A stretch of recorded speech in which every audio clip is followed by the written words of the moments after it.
Hello and welcome. In today's exciting episode, I show you how the Forage jacket was made. So it was originally going to have flowers in it, but then I decided just to do foliage, and it's got a sort of berry feature on the back as well. So let's have a look at it. It's perfect. Perfect, perfect, perfect. Perfect jacket. Last week's episode was the strawberry jacket, where I tried using one of the faux leather jackets, and it's really good to bead into. So I bought some more in black so I can make the rest of my my fabric flower jackets in that easier to work in fabric. But for this episode, I did this actually before. And after I'd made these jackets, so I had enough to make 2 of the dark green suiting and 4 of the faux leather in red. And after I made them, I was uploading the episode, and I was like, actually, I don't think this fabric's robust enough to take, because obviously these ones are dark green, but I've also got enough black suiting to do a couple of the vintage brooch jackets, and they're going to have a lot of beading on them. So I was like, is this going to be able to take the weight of all that beading well enough? So I decided to do, and I'd also wanted to do a floral jacket for a while now. So I got out the white and green foliage, and I also had some white smaller flowers as well that I was maybe going to put over the top. Yeah, you've seen that I just end up doing foliage. In previous jackets, what I did was I put down the foliage first and I pinned it all on, and then I went round and stitched it down. Whereas with this jacket, and then once all the foliage has been stitched down, then I went and I stitched on each of the individual flowers, and it just takes forever to do it that way. But you do get an idea of what it's going to look like before you actually commit to stitching everything on. Whereas this way, what I did was I just stitched on each individual bit at a time. The good thing is that you don't get stabbed by all the pins that are holding each individual thing on. But the bad thing is that you can't see what the overall design is going to be like until it's all completely done. So you have to have a lot of faith in your ability to balance a design without seeing the whole thing there. So you sort of have to, it's trickier conceptually, because you have to sort of have a really good idea, or you have to have confidence in your placement. And so that bit was tricky, and this is me just showing you all the leaves that I chose to use on this one. I ended up only using 1 tray's worth, so there's twice as many here, but it was good because it meant that I could just cherry pick all the ones that would be perfect. So I think it's a good idea to have a little bit more than what you're going to use. You can end up just making a matching thing for a hairpiece or a matching handbag or something with the leftover bits. And obviously, if you're just making a floral jacket to take a few reels and post them on social media, then most people actually just make it by getting a glue gun and using hot glue to stick everything on. But obviously that won't last. And this is the elevated sewing way of doing it. So these are all of course, I have a Pinterest board, and I've got a whole board that's plants and gardens, and flowers, obviously. And then I've got inside that board, I've got other boards like for green flowers, one for white flowers, one for yellow, and then I've got a whole bunch of mixed ones as well. So these are just cottage gardens with white flowers only, or only variegated foliage and no real focal flowers. I still have all the white flowers, but I think with the white flower one, I might just make it all flowers. I don't know, it's tricky because the white flowers, there's loads of big ones and some really small ones and not a lot of medium-sized ones. So I'm not sure. And all the white flowers look the same. Like all my orange flowers, they're all different shades of orange. All my yellow ones, they're lemons and yellows, so you can sort of tell each one apart. But the white ones, I don't know, it's going to be a little tricky. So I just put that off again. But with the foliage, the variegated foliage, so some of it's cream and green, some of it's stark white and really, really dark, almost black green. So this is me showing you each different one. So yeah, they're all really different. I had to sort of sort them out so that I could, like, some of them I had like 10 of one thing. All these bright green stringy things here, they're not seed pods. They're the stems of geraniums. I bought them all before years ago. I bought them at Joann's and they had this massive 70% off sale. Like each season, they would just like get rid of the artificial flowers that they'd had on the shelves and they'd stock them with new ones. So of course they're artificial flowers. They don't go off or anything, but they go, I don't know, they had this idea of seasons. So I was able to get some really great ones. And I also got some plastic indoor plants. So yeah, you can see this. Some of them do look quite plastic and some of them look very, very fabric-y, and some of them look real, some of them look incredibly artificial. So yeah, I think it's just as long as you mix them together. So these ones look particularly plasticky. I didn't end up using any of the 4-leaf clovers in this one because I've only got a couple of them. I used a couple of them in the yellow jacket, the first one that I made, and I've only got a couple more. I think all up I had 6 or 7 of them. So I'm sort of saving them for when they could actually be seen. And I love these variegated, and that one's sort of like a box hedge. And the variegated ivy is one of my favorites, and the spotty one as well. That's really cute. So this is me just showing you. So some of them are climbing plants and some of them are just, straight up from the ground. So I wanted to do the climbing ones sort of coming down the arm and but in the end I was just like, you can't, like I wanted to do the plant ones that grow out of the ground go straight up. I wanted to put them more at the bottom, and the ones that hang down, I wanted to put them, sort of drape them over the shoulders coming down, but it didn't really work that way because some of the leaves are just so big. I had to put the bigger leaves in spots where it's okay to have big leaves rather than just a big leaf just randomly sticking out of nowhere. So I ended up just doing, sort of mixing everything together. I did sort of do a layout where their leaves were in groups, but it just looked like weird, like clump of this, clump of that. It didn't look good.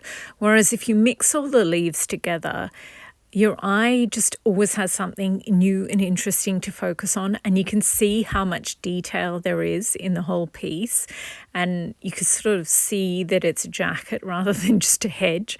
So yeah, I ended up mixing everything together. And so yeah, I think this is me just telling you this is another session, and this is the back of the jacket. So normally I would use 2 strings of thread doubled over, so you effectively have 4 bits of thread. But previously on my other floral jackets, it's just like the thread just kept knotting, and it kept getting caught on everything, and it was so frustrating. So with this one, I'm just using a single thread doubled over, and I'm using a much shorter thread than I normally use. And this is me just pointing out that on the back, I was going to have a void because the jacket is a really beautiful shade of green. I was like, just going to have the whole jacket with foliage and flowers, and then this design feature in the back that was just plain green. But so that was my initial idea. But obviously you've seen at the top of the episode, I ended up doing the berry beads on there because, it didn't look right because there's so many different types of leaves. You you either have to do an organic edge or you have to cut every leaf so that you can see the actual triangle. And neither option really worked. So I was like, whatever, I'll just put beads on it. So yes, that's what I ended up doing. But at this point, I still couldn't decide. So I was like, I'll just keep working on the top of the shoulders, the very bottom of the back, and all of the front, because it's just doing one piece at a time does take a lot of time. So here I ended up taking that bit of card off and I stitched in the edging. So you can still see the outline, but it's just much easier to do the rest of the work around the shoulders this way.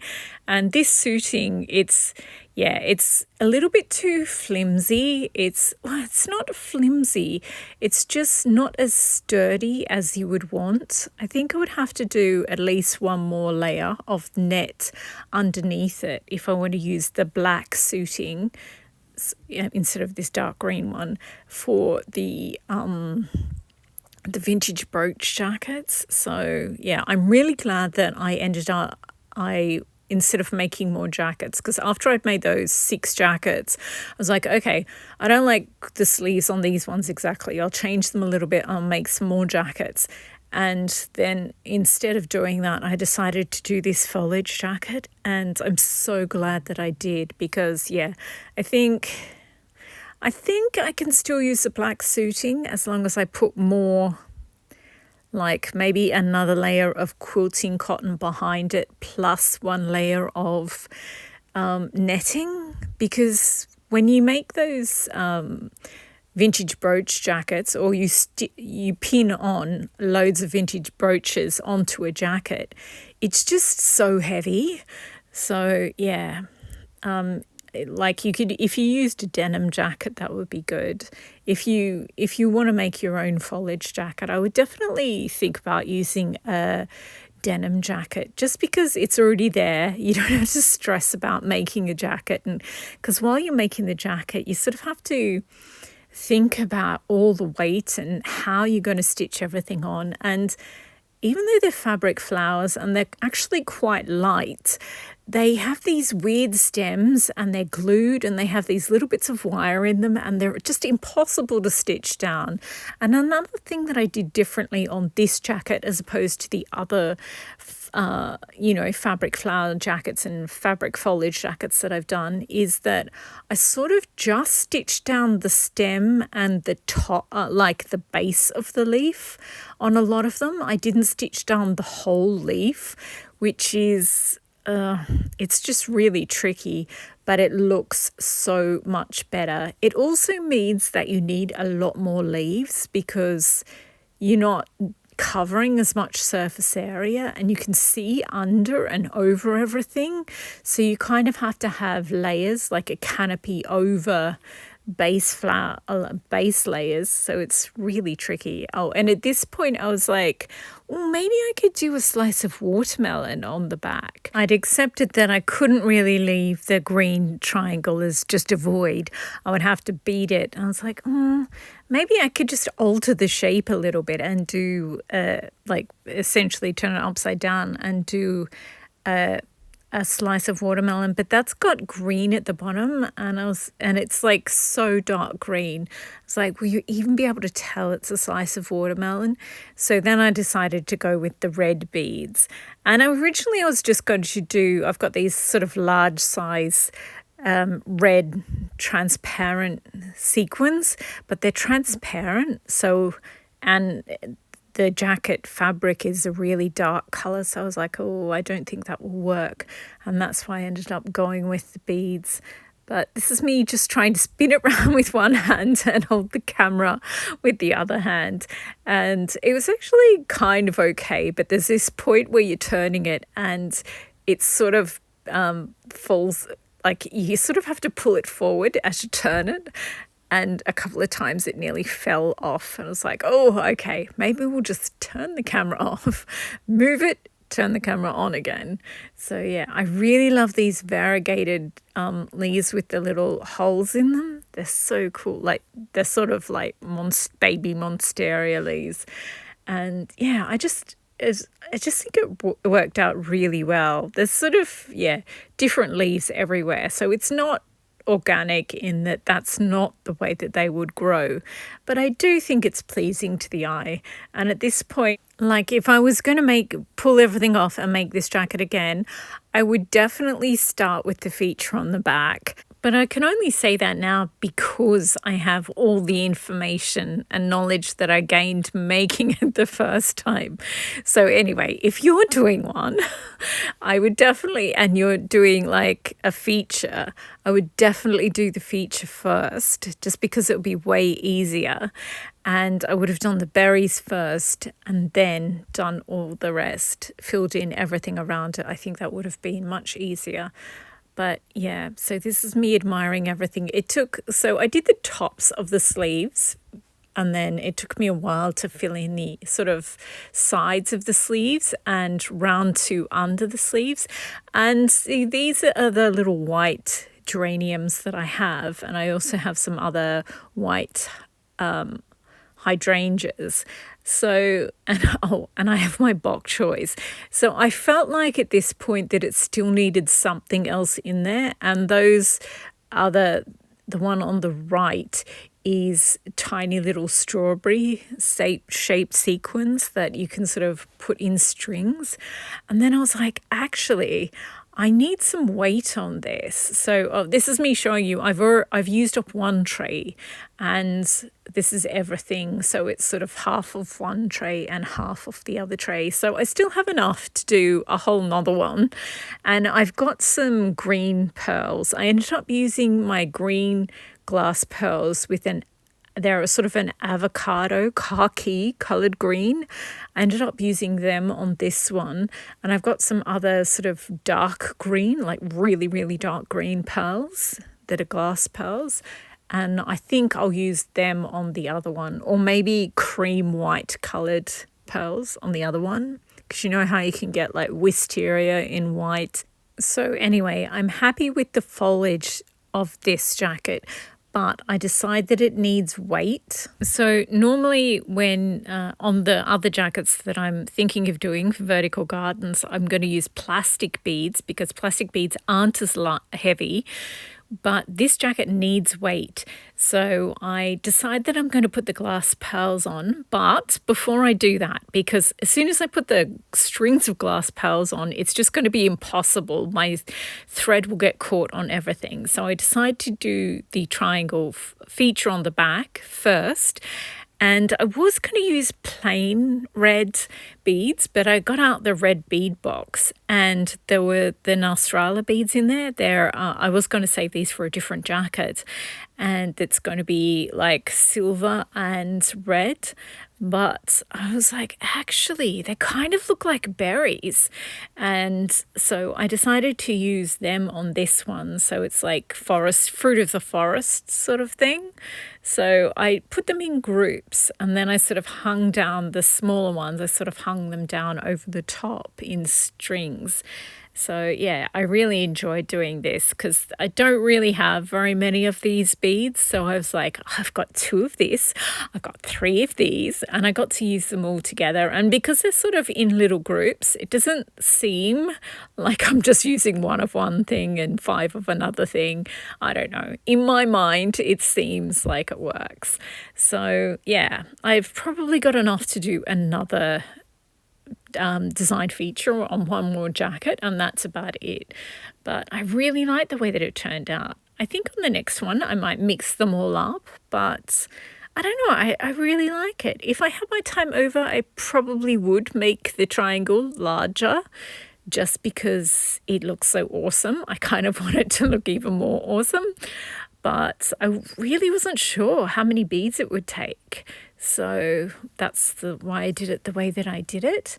And then this is me going, yeah, I really should fill in all the greenery around it, but filling in individual bits of greenery is really difficult. So I was like, I'll just do something else first. So these are my green pearls. I have been buying up glass pearls for like over a decade, 15, 20 years now. So I have enough to do The reason I have so many is there's enough in each colour to do one jacket, one Chanel style jacket with like long sleeves and a full length torso. That's why there's so many of them. But I decided to be decadent and use them all up in this. So I divided them up. So there's front left, front right, back left, front, back right. And because the sleeves are so cropped, I decided they could have half as much on each sleeve. So that's 5 groups that you have to divide them up into. So I divided them up into 5, and then I did the back left, then I did the back right, and then I started doing the front, and that's when I ran out of time. And I was like, okay, we'll just leave it for now and come back. I think I put it on the mannequin at some point, and I just love this. I love the way it looks with the variegated. I really wasn't sure if these strings of pearls would look good or at all or anything. Oh, and I ended up using 4 bits of thread doubled over. So there's effectively 8 bits of thread holding them on. And like they're sort of secured at the back as well. So this is a really technically demanding jacket to make. And you've got to do sort of a long string, then a short string, then a long string, then a short string. If you want to see a beading tutorial, I've got one that's just beading. I think I did 10 or 11 different, I showed you 10 or 11 different jackets, and I show you the jacket, I show you how it was beaded, then I show you the jacket again, then I move on to the next one, and they get progressively like more and more complex. The last one is the Kandinsky jacket, and that's this style of beading here. So I mean, if you want to do it, go ahead and do it, but it is a really, really difficult type of beading. And also stitching on the foliage, it's not complex, it's just one stitch after another stitch, but holding the jacket and the leaf in place with one hand and applying the stitches with the other hand, it is quite a juggle. And there's no real rhyme or reason to how I decided where I was going to put the next bit of beading. I did the back first because you can't see the back. You don't see the back as much, and you get to sort of get into your rhythm on the back. And I just sort of did it or organically felt the way. For me personally, I want my jackets to age well. So I make sure there's the same amount of weight on the front as the back and on the left side as the right side. So they're not identical, they're not symmetrical, but weight-wise, if you put the jacket on a coat hanger and you hold the coat hanger with one finger, it shouldn't overbalance in any direction. It should sit perfectly. So that's how you sort of measure it. Or you can just try it on, but it's easier just to put it on your finger and sort of feel the weight. It's sort of much easier to judge. So yeah, I just sort of slowly applied string by string, strand by strand, and it's pearl, then seed bead, a spacer, then pearl, then seed bead. And I think it makes it look more like a real plant. And also the glass pearls are just too expensive and too heavy to use them all in a row. You kind of need the cheaper spacer beads in between as well. And I used a mix of 4 different types of seed beads in there. So some are metallic and some are transparent. So if you look at it from the side, the light play is amazing. Like the light goes through some of the beads and just makes them glow more. And then there's the dull glow of the pearl, and it's just so pretty. I absolutely love it. So I did the whole of the back and half of one side, and then I was like, oh, okay, that's it. And then the next time that I had some time to do some beading, I did the other side and then the second half of the original front side. And this is me just showing you the inside. The dark thread is how I stitched on the foliage. So that's 1 bit of thread doubled over. And then the sort of olive coloured thread is 4 strands of thread doubled over, so effectively 8 strands of thread. And yeah, it was much trickier, but you also have the weight of the beads on it. So you have to have, well, in my opinion, there's when people commercial like companies make jackets like this, or a purse that's got beading on it, they will sometimes use wire instead of thread so that everything stays on, and then once it's made they'll sort of coat it all in a layer of glue or a layer of resin to keep everything in place. And demi-couture, so fancy but not the most expensive type of designers will, it's called demi-couture. They sort of make it with they're using one strand of thread, but to make sure that things don't fall off, they just put glue, like white glue or craft glue, on their finger, and then they just wipe it over the threads, the whole of the back, and that sort of keeps the beading in place. But that's considered cheating. In couture, like the really, really elevated sewing, the high-end ones like Lesage, Chanel, Dior, they use one thread to stitch each thing on. And if it breaks, it breaks. Because there's only like 2,000 people in the world who can afford those ones. And, if you can afford to pay $200,000 for a jacket or a dress, then you can afford to have someone on staff who constantly is, fixing all your clothes and things like that. So, but I don't have that, and I can't be bothered fixing things. I just want to make something well, and then obviously you do have to repair it. If you have something in your wardrobe for decades, then you do have to repair it every few years or every 5 years or something. Of course you do, but I don't want to be constantly repairing things. And at this point I've done the sleeves as well, not much for sleeves, but you can sort of tell that there's sleeves in person. You can tell, but I feel like looking at the footage you can't tell as much that there's sleeves there. I think if you did sort of different beads for the collars, and this is me showing you all the different types of beads. So these are my 4 different types of seed beads that I put in between. So I've used up all the pearls. I think there's like one left over at the moment, like literally one pearl left. And yeah, so I decided that the jacket needs a little bit of weight on the center front, left and right. So I'm going to do 2 different types of beading, just so you can see the difference between the two, and also just so that they look different.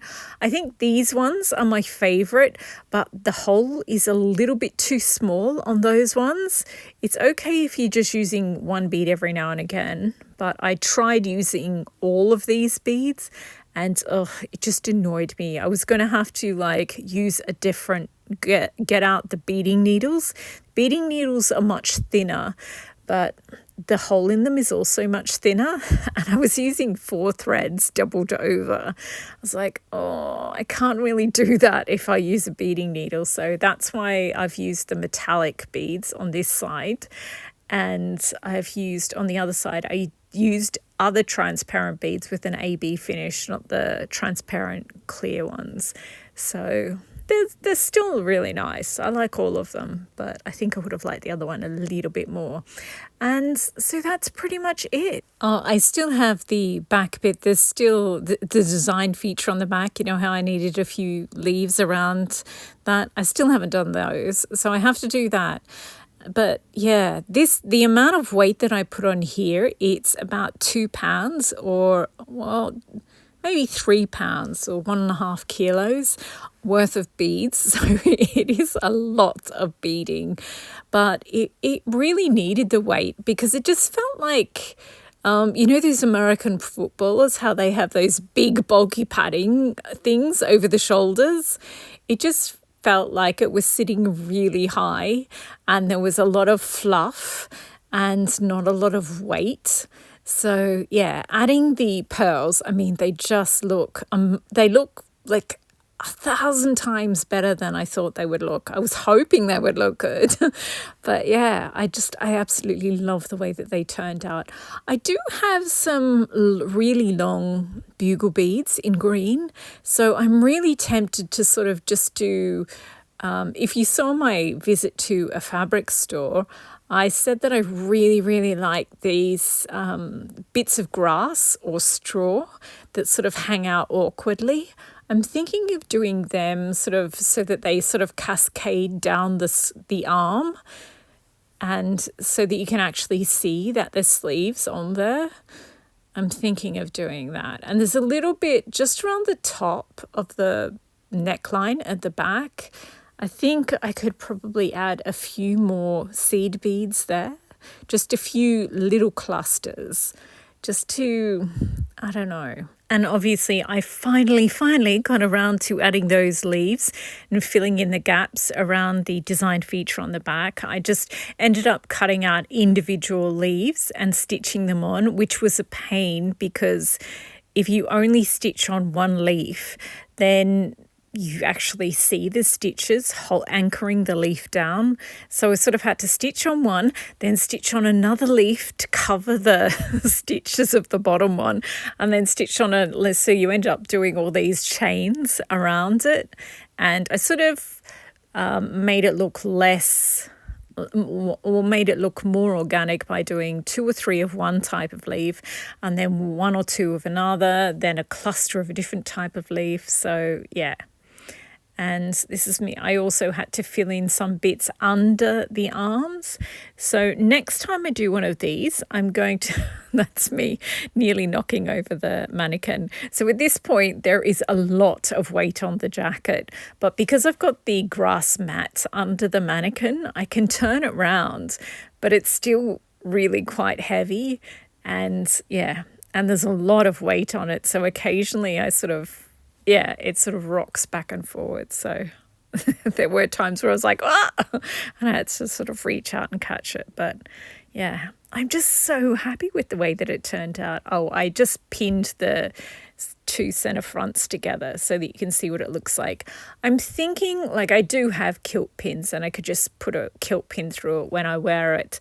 Or I've got hook and eyes, and I could just set do 4 sets of hooks and eyes on there, you know, those bigger coat ones. I could do that, and because there's sort of foliage hanging over the edges of the jacket, you wouldn't actually see them, and I'd use the black ones, not the silver ones. Oh, this is me showing you the old footage before I'd filled in the bits around, and this is me showing you the bits once I finally finished around the edges of the design feature. So yeah, it's impressive to me. It took ages to do it. I definitely should have done the design feature first, then done all the foliage, then done all the beading, because yeah, just your thread just gets tangled on everything in this jacket. It is technically so demanding, just because you have to have the patience of, oh my goodness, I don't know what, but it was just impossible to do. Had to take a lot of coffee breaks during this one. But I'm just so happy with the way that it turned out. And just like, sometimes I look at things and I'm like, oh my gosh, I made that. The amount of technique in this jacket is just impressive to me. I don't care if it's impressive to other people. It's just, yeah, incredibly impressive to me. And I love the little hydrangea stems that look like seed pods. They are just one of my favorite things in this. Like, I pretty much love everything in this, but they were a real surprise.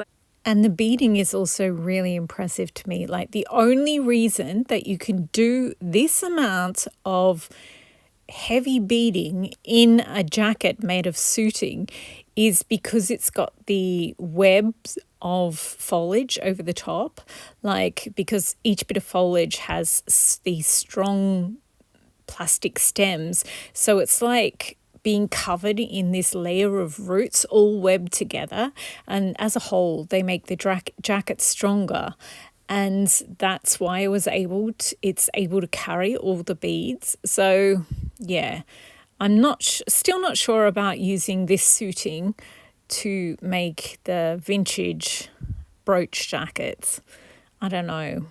I mean, I could do 2 layers of netting, then a layer of quilting cotton, then another layer of netting behind the suiting. I think that might work. I don't know. It seems like a lot of effort. I've bought some black leather. So after I made this jacket, I was like, actually, I'll just try the red faux leather, and I'll try beading into that. And so I made the strawberry jacket, which I know some of you don't like it, but it's really heavy beading. It's a complex type of beading, and it's testing the theory of whether I can make a vintage brooch jacket on faux leather without actually doing it. So yes, it can take the amount of weight. So then after I finished the strawberry jacket, I ordered some more faux leather. But it just arrived today, and I think I ordered the wrong one. It's really hard to tell when you order something, difficult to tell when you order something online, and it's really thick, the stuff that I bought. So, I mean, it's going to take the beading. If I can get the needle through this new stuff that I bought, it will hold the beading really well. But yeah, good luck making it. I'm not sure how my sewing machine is going to go actually making the jackets. And I'm not sure that I have enough bulldog clips to actually make these jackets, because there's absolutely no way pins are going to go into this one. But I bought a couple of yards of the black. So if you haven't seen my other million videos on my Make 9, this is the Alexander McQueen tuxedo jacket with all these brooches. Well, they're not real brooches. And this is the brooch hot pants from Dolce & Gabbana. So yeah, I'm sort of going to do something somewhere in between. And those are trousers also from Dolce & Gabbana, and they've just actually pinned brooches on those ones. And I also bought some grey faux leather to do I want to do a hunchback, like a Notre Dame one, where the shoulders of the jacket are little gargoyles or something. I'm not sure. Anyway, that's why I bought the grey as well. I've just got 1 yard of that. So but back to this jacket, the Forage jacket. It's called the Forage jacket because the design detail on the back is berries. And I absolutely love this, but I do think I'll try and find those green bugle beads. Well, I did find them and I used some of them, but I forgot to take a photo of the actual bugle beads. So I'll do that next time. But this is what it looks like. I just did 1 thread's worth on each shoulder. So you can sort of see them. They're sort of leaning towards the back of the center of the shoulder. So I'll turn it around a little bit. I like it, but I don't know.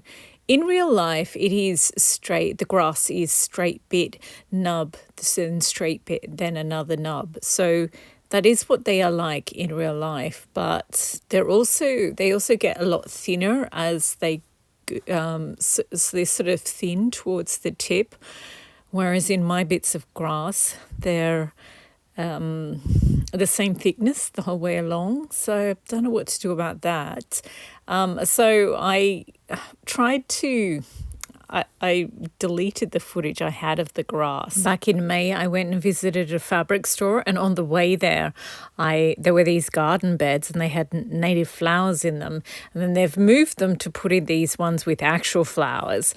And these are the planter boxes that used to be there, but they've taken out some of the plants that looked older, and they've left the rest and they've just sort of moved them. And the ones they took out, I guess the grasses did look a bit scrappy, but they were the ones that I liked. So this is me just briefly refilming the planter boxes that I filmed about a month ago. And they are lovely and they do look interesting with the autumn leaves. I have some autumn leaves that I bought from Joanne's years ago. I love these ferns. I love the juxtaposition of the green ferns with some of the other things. And I did find some grasses, but the ones that they had were better. I don't really like these plants. They get, because obviously it's winter here, and those sort of flowers, they get, every time the rain, like water falls on them, they get a mark. So especially the darker colours. I like this mauvey sort of pink one here, and the centres are green before they fade to a brighten to a yellow, which is quite nice. And then I had to go across the road. They had moved some of them across the street as well. So I went over there and looked at those ones, but there was no browning grass. This is a still from my video from last month. I'm just trying to figure out how, and these are some other grasses that I've passed in the past week. So yeah, I like them, but you can't really do something like there's no nubbly bits. You know how bamboo is a grass and it has sort of bulbous bit, then shoot, then bulbous bit, then shoot.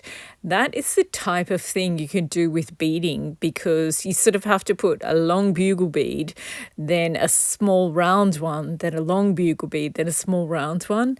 These ones are interesting. I think you could sort of do that with beads, but these ones are amazing. I think I've got these sort of flat flower shaped beads, and I think if you did a long bugle bead in between each one, you could get that effect. And I do have some greeny khaki ones, so I think you could do that. I'm not going to do it on this jacket because I feel like I like it. I like the balance of the way it is now. I am going to add a little bit more of this grass beading on each of the shoulders, because I think one strand on each side doesn't look quite right. I think I need to do a little bit more up the shoulder, not just at the bottom of each sleeve, at the cap of each sleeve.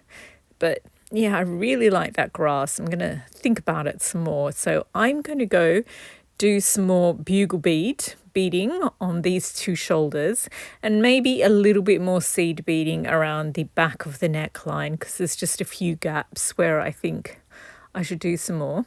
Whoopsie, then I obviously got distracted because I haven't actually done any more. Spoiler alert. I have done other stuff. Like, look at all the fabric that I ironed. Ironing is not my favorite thing at the best of times. But with fabric, like when I iron clothes, at least I get to play dress up. So there's a point to doing that. So I do it on a semi-regular basis. But when you have to iron fabric, like I just cannot be bothered. So anyway, I finally got around to it and I ironed all those bits there. There's a couple of dozen bits there. So enough fabric to last me till the end of the year. For sure, for certain. And now this is me trying to decide what my next jacket is going to be. So I've used up the red one to make the red jacket I've got, and one of the dark green suiting ones to make this forage jacket. So I've got some mauve grey bits of foliage that I think I'm going to use in. I was going to use it on the dark green, but I think I'll use it on that grey faux leather that I just bought once I make that up into a jacket. Anyway, so I decide that one of the remaining red leather jackets, I'll use up the red and hot pink fabric flowers, because I attempted to make this jacket after I made the yellow one years and years ago. I was like, oh, that was so much fun, I'll do another one. And I did this one, and yeah, it just didn't work. The base didn't have enough layers of structure in the back. There's only, there's not enough netting in the back. Plus, I don't think red flowers look good with green leaves. I think I'm just going to do red flowers and hot pink flowers and beads in there as well in those colours. But I'm not going to have any foliage in there. I think that's what I'm going to do. So anyway, the one that I just showed you, I carefully unpicked all the flowers and foliage off that and divided them up. So the foliage is going to go on a different foliage jacket, and all the flowers I'm going to use on this red one. I had 3 red ones left, and I went with the one that's got a slightly more scooped neckline. And this is me pointing out that, yes, when I made this jacket, I used beige thread, whitish colour thread, so I have to carefully go along and unpick it because it's visible. So I spent a few hours, I watched a movie and I unpicked all those seams, and now it is finally ready to bead. Well, fabric flowers are just layers and layers of fabric that have been sort of crimped into shape, held with little bits of plastic in between them. So it'll be like 3 layers of petals, plastic cup, 3 layers of petals, plastic bit. So you sort of have to, it's pretty fiddly, but I'll talk about it in the other video. So I had to do that. Oh, these are the large bugle beads that I was telling you about that I'm using in the Forage jacket that this video is actually about. And the dark green ones beside it, they're regular size bugle beads. And these large bugle beads, like, they're ginormous. They are so huge. But yeah, and they are pretty heavy because they're solid glass, but they look so good. And yeah, so this is why I haven't finished the forage jacket yet, because I got kind of distracted with this one. It's definitely not finished. It's basically going to have 3 layers of flowers. So this is the first layer, and I haven't done the back as thoroughly as I've done the front. The sides also need a bit more, but you sort of get the idea of where it's going. And then once this is done, I'm going to sort of mush some more in, and then it's going to have a canopy of other flowers of geraniums dotted over the top. So they're going to be hot pink and red.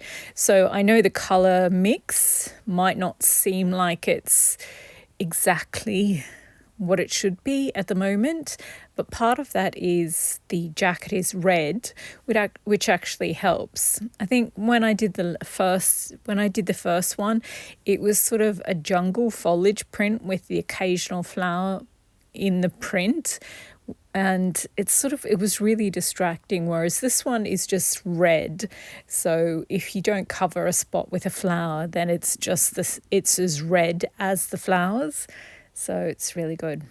Anyway, so I'm enjoying making that one, so much so that I forgot to stop and do the hour or 2 left on this one. So yeah, next time I show you, it'll be in the Everything I Made video for May and June, and you'll see the finished product. But you kind of get what I mean. There's just going to be a little bit more grass coming out of each shoulder. I also have some dark green bugle beads that are thinner, and they're like an emerald green with silver lining. But personally, I don't like to mix emerald green and khaki olive greens.